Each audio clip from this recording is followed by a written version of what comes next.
Assalamualaikum warahmatullahi wabarakatuh. Saya Ramuna Asnal dari kelas 11 MS2, siswi SMA Negeri Plus Provinsi Riau. Nah, pada kesempatan kali ini, saya akan melakukan sebuah praktikum mengenai laju reaksi, yang mana menggunakan alat uji coba sederhana yang bertujuan untuk 1. Memahami konsep dasar mengenai laju reaksi, 2. Mengidentifikasi dan membuktikan faktor-faktor yang mempengaruhi cepat atau lambatnya laju suatu reaksi, 3. Mengetahui perubahan reaksi dan penyebab perubahan reaksi yang terjadi pada percobaan. Nah, untuk konsep dasar pada praktikum kali ini yaitu adalah pengertian dari laju reaksi. Laju reaksi adalah berkurangnya konsentrasi per reaksi atau reaktan dan bertambahnya konsentrasi hasil reaksi atau produk dalam setiap satuan waktu detik. Nah, selain pengertian dari laju reaksi, kita juga harus mengetahui ada beberapa faktor yang dapat mempengaruhi cepat atau lambatnya laju suatu reaksi, yaitu sebagai berikut. Yang pertama, luas permukaan bidang sentuh, konsentrasi zat, katalis, dan temperatur suatu zat. Nah, bagaimana ya keempat faktor tersebut dapat mempengaruhi cepat atau lambatnya laju suatu reaksi? Apakah benar-benar terbukti? Jika iya, bagaimana mekanismenya? Nah, untuk menjawab segudang pertanyaan itu, kita dapat buktikan dengan praktikum ini. Nah, sebelum jawab langkah menuju praktikum, alangkah lebih baiknya kita menyediakan alat dan bahan yang dibutuhkan. Alat dan bahannya yaitu 2 buah gelas, tablet effervescent, dan air. Nah, mula-mula kita isi air di dalam gelas.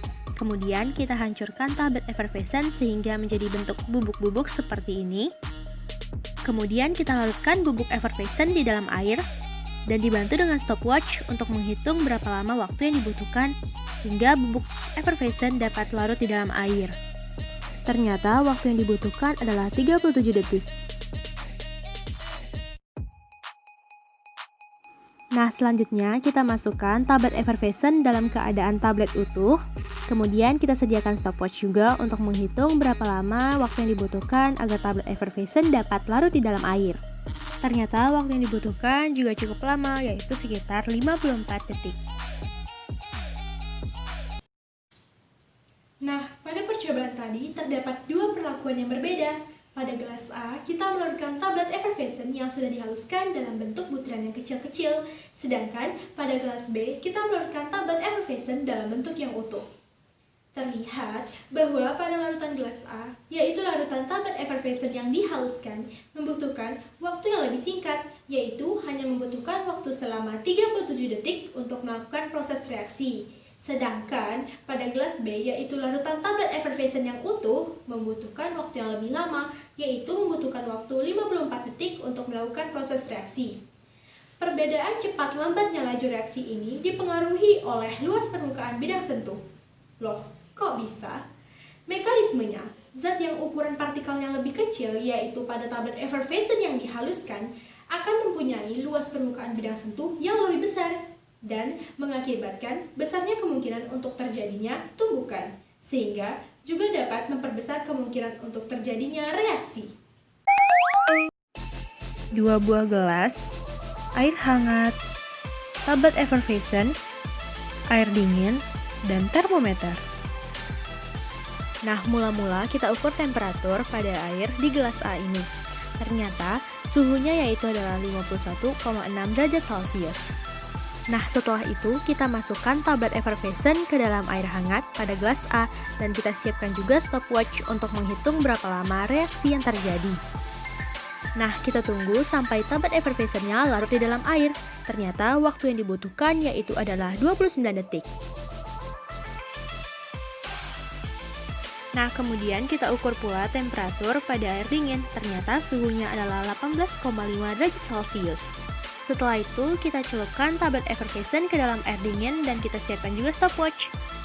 Ternyata waktu yang dibutuhkan agar tablet effervescent dapat larut di dalam butuhkan waktu yang cukup lama, yaitu sekitar 1 menit 14 detik. Nah, pada percobaan kedua, kita melakukan dua perlakuan yang berbeda juga. yaitu pada gelas A, kita melarutkan tablet effervescent utuh menggunakan air hangat yang bersuhu 51,6 derajat Celcius, dan pada gelas B, kita melarutkan tablet effervescent utuh menggunakan air dingin bersuhu 18,5 derajat Celcius. Perbedaan reaksi yang terjadi adalah pada gelas A, yaitu pada tablet effervescent yang dilarutkan dengan air panas, terjadi proses reaksi yang cukup singkat, yaitu hanya membutuhkan waktu 29 detik. Sedangkan dibandingkan dengan gelas B, yaitu berisi tablet effervescent yang dilarutkan dengan air dingin, terjadi proses reaksi selama 1 menit 14 detik. Hal ini disebabkan oleh faktor temperatur atau suhu. Loh, kok bisa? Jadi, dengan menaikkan suhu atau temperatur, maka energi kinetik dan energi potensial molekul akan bertambah, sehingga memungkinkan terjadinya tumbukan yang lebih besar dan juga memperbesar kemungkinan untuk terjadinya reaksi. 2 buah gelas, cuka, cangkang telur, dan air. Nah, pada gelas A kita masukkan larutan air dan cuka, kemudian kita celupkan cangkang telur ke dalam gelas A. Nah, setelah itu kita tunggu cangkang telur sampai mengalami pengelupasan. Ternyata waktu yang dibutuhkan adalah 16 menit 40 detik. Di sini bisa kita lihat bahwa kulit telur mengalami pengelupasan dan mengalami pelunakan dari sebelumnya. Nah, pada gelas B kita larutkan cuka dengan konsentrasi yang lebih tinggi dibandingkan gelas A. Kemudian kita masukkan cangkang telur. Setelah itu kita lihat reaksi yang terjadi. Ternyata waktu yang dibutuhkan hingga kulit telur mengalami pengelupasan yaitu adalah sekitar 40 menit 12 detik. Di sini terlihat bahwa kulit telur mengalami pengelupasan dan mengalami pelunakan. Nah, pada percobaan menggunakan cangkang telur tadi, terlihat ada 2 perlakuan yang berbeda, yaitu pada gelas A dicelupkan cangkang telur pada larutan cuka yang memiliki konsentrasi lebih rendah, ternyata membutuhkan waktu yang cukup lama, yaitu selama 40 menit 12 detik untuk melakukan proses pengelupasan.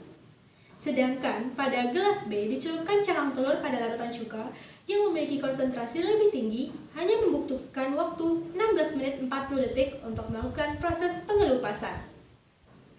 Terkelupasnya kulit pada cangkang telur ini disebabkan akibat kalsium karbonat pada cangkang telur bereaksi dengan asam cuka yang membentuk kalsium karbonat larut, sehingga yang tersisa adalah protein pengikat yang elastis. Karena kita tahu bahwa cangkang telur sangat rentan terhadap asam cuka. Berdasarkan perbedaan cepat lambatnya laju reaksi yang terjadi pada kedua gelas ini, membuktikan bahwa konsentrasi suatu zat dapat mempengaruhi cepat atau lambatnya laju suatu reaksi. Hal ini disebabkan karena zat yang memiliki konsentrasi lebih tinggi akan mengandung jumlah partikel yang lebih banyak dan susunan partikel yang lebih rapat, sehingga memperbesar kemungkinan untuk terjadinya tumbukan antar partikel dan memperbesar juga kemungkinan untuk terjadinya suatu reaksi. 2 buah gelas, air, pemutih pakaian, cuka, dan peniti. Mula-mula kita tuangkan cuka pada gelas A, kemudian kita tambahkan pemutih pakaian dan kemudian dicampur menjadi satu. Setelah itu kita masukkan peniti ke dalam gelas A. Kemudian kita tunggu beberapa saat untuk melihat hasil reaksinya. Ternyata untuk terjadinya pengkaratan membutuhkan waktu 3 menit 14 detik. Nah, pada gelas B kita tuangkan cuka dengan jumlah yang sama seperti pada gelas A. Kemudian kita masukkan peniti dan kita tunggu beberapa saat. Ternyata membutuhkan waktu yang cukup lama, yaitu selama 21 menit 30 detik untuk mencapai pengkaratan. Nah, pada percobaan tadi terlihat adanya 2 perlakuan yang berbeda pada kedua gelas. Pada gelas A, kita celupkan peniti pada larutan cuka dan pemutih pakaian yang membutuhkan waktu yang sangat singkat, yaitu hanya 3 menit 14 detik untuk terjadinya proses pengkaratan pada peniti. Sedangkan pada gelas B, kita mencelupkan peniti dalam larutan cuka saja dan membutuhkan waktu 21 menit 30 detik untuk terjadinya proses pengkaratan pada peniti. Perbedaan laju reaksi ini disebabkan oleh pemberian pemutih pakaian pada gelas A. Di sini, pemutih pakaian berperan sebagai katalisator, yang mana katalis ini dapat menurunkan energi aktivasi. Jika energi pengaktifan rendah, maka akan banyak tumbukan yang berhasil, sehingga kemungkinan terjadinya reaksi akan semakin besar. Nah, ini merupakan data hasil praktikum yang kita lakukan.